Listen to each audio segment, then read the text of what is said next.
Namimili ako ng pagkain. Meron na. Bitchin. Ajinomoto. Mahilig siya mag-bitchin pag nagluluto siya. Ito naman. Cookies daw. Super. 4. Mura lang to siya. Sa Osave, nabili ko ay 49 pesos. Apat na ano na siya. Apat na ganyan.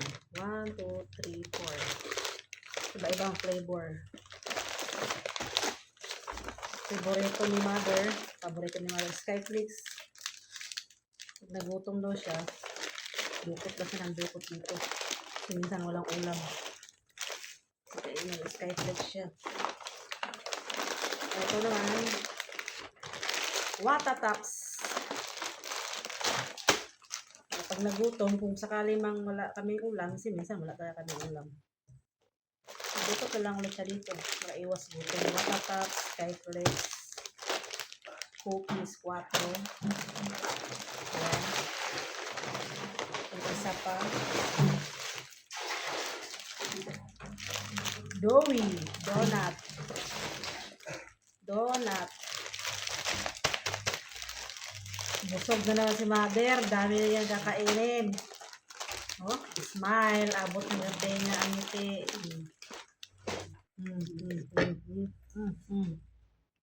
Tawa-tawa na siya. Kita na yung pagkain. Oh, sunggab na yun. Oh, na.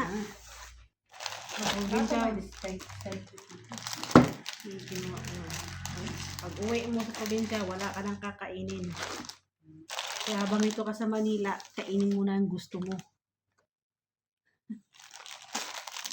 Yari ka na. Tilawin na yun. Yung paborito ng bitchin pag nagluluto ka sa mga gulay-gulay. Na.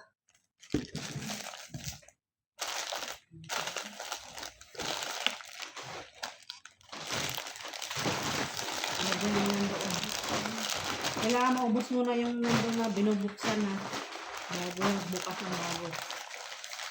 Ito na. Anong tikman? Yun, tsaka yun, pareho lang yun. Meron pa doon dalawa, oh. Watataps yun, eh. Asa may mo, anak? So, bitchin yung kanon. Hindi tilaw, eh.